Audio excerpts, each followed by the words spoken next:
Hello, boys and girls, we're back. When we left off, Ms. Sue had ripped up her check into teeny tiny pieces because Mr. Klutz wouldn't accept it. So let's see who the surprise visitor in Chapter 9 is. At that moment, a long black limousine pulled up to the playground. Everybody stopped to look at it. The door opened. A guy got out. "Mayor Hubble!" everybody shouted. Yes, it was Mayor Hubble. He used to be the mayor of our town, but then he got caught stealing money from people and had to go to jail. "To what do we owe the pleasure of your company?" asked Mr. Klutz, who was still duct taped to the wall. "I thought you were in jail." "I got off for good behavior," said Mayor Hubble. Then he reached into the limo and brought out a giant piece of cardboard. It must have been the size of a surfboard. "Wow," everybody said, which is Mom upside down. "I'd like to make a small donation to the carnival," Mayor Hubble announced. He handed the giant check to Ms. Sue. She looked like she was going to faint.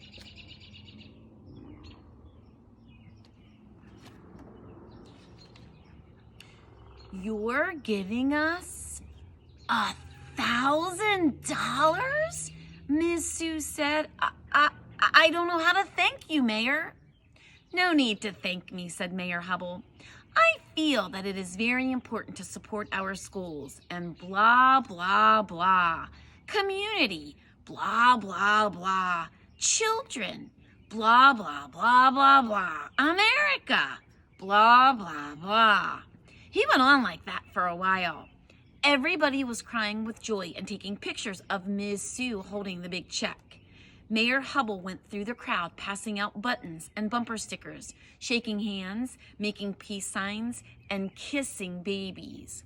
"Hooray for Mayor Hubble!" everybody started shouting. "Mayor Hubble saved the carnival!" "How do you think he fit that check into his wallet?" I whispered to Ryan. "He must have a really big wallet," Ryan whispered back. One more chapter to go. Isn't this exciting? Chapter 10. We're going for it. Say it ain't so.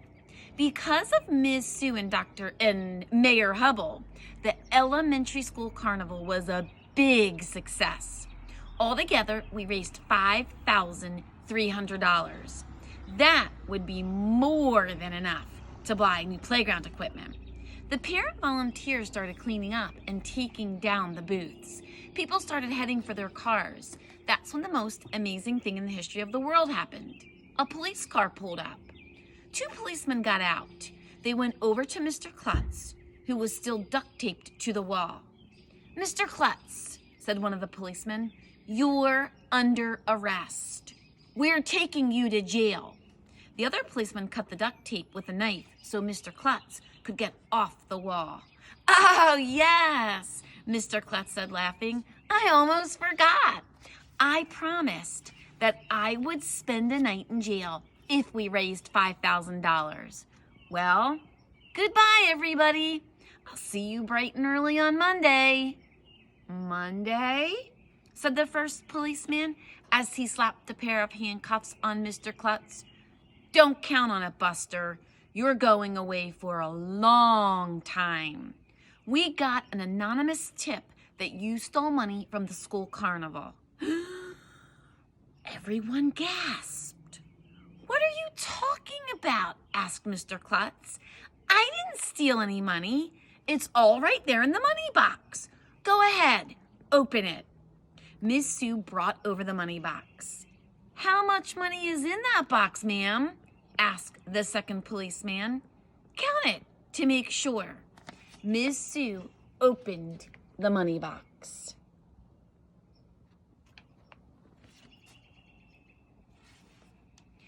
"It's empty!" she shouted. "Empty? Empty? Empty?" In case you were wondering, everybody was saying empty. "What happened to all the money?" someone hollered. I don't have a clue, shouted Ms.Sue. Okay, where's the money, Klutz? Asked the first policeman as he searched Mr. Klutz's pocket. Where'd you hide it? But, stammered Mr. Klutz.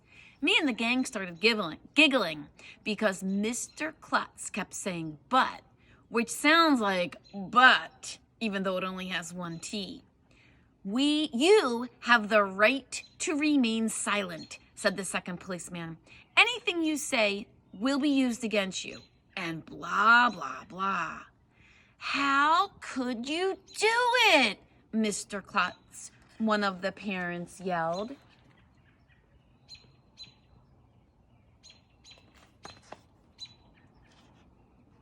We trusted you. Say it ain't so, Mr. Klutz, shouted one of the kids. You should be ashamed of yourself, shouted Ms.Sue. Stealing money from children? You're a disgrace. But I didn't do it, Mr. Klutz protested as the cops pushed him into the back seat of the police car. How could I have stolen the money? I was duct taped to the wall.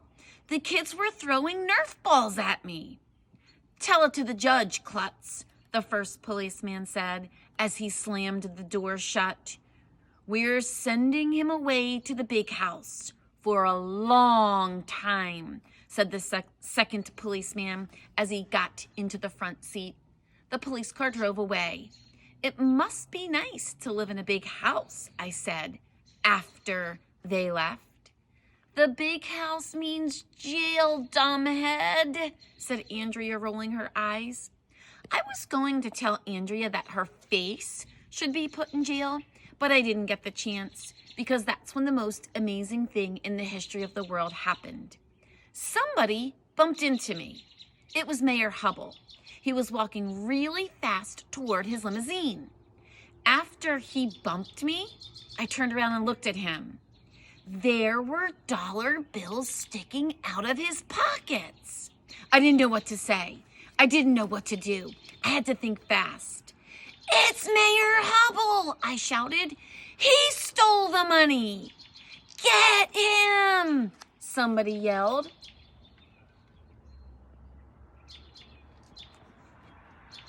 Mayor Hubble started to run. He knocked over the giant thermometer. When it fell, it landed on the jar of gumballs and cracked it open. 1,100,000 gumballs went rolling all over. People were tripping over the gumballs. Ms.Sue landed in a box full of goldfish.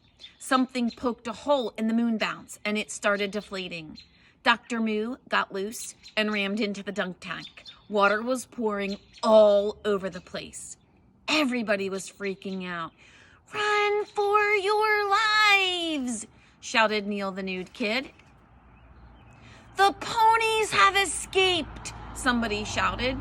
I stepped on a toad, yelled somebody else. Everyone remain calm, hollered Ms.Sue. While all this was happening, Mayor Hubble jumped into his limo. Floor it, he yelled to his driver as he slammed the door shut behind him. The limo tore out of there with the tires squealing. Stop him! So long, suckers, Mayor Hubble shouted out of the window.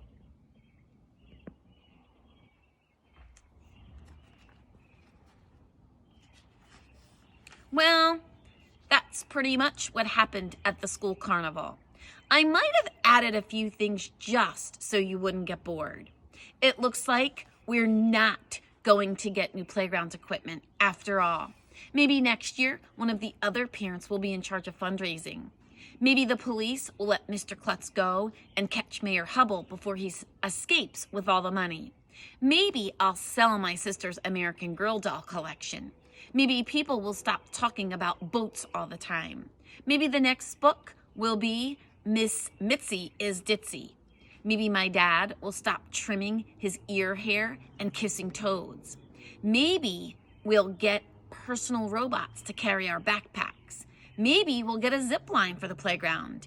Maybe Mr. Tony will get some goats to put on some people's lawns. Maybe I'll win another goldfish.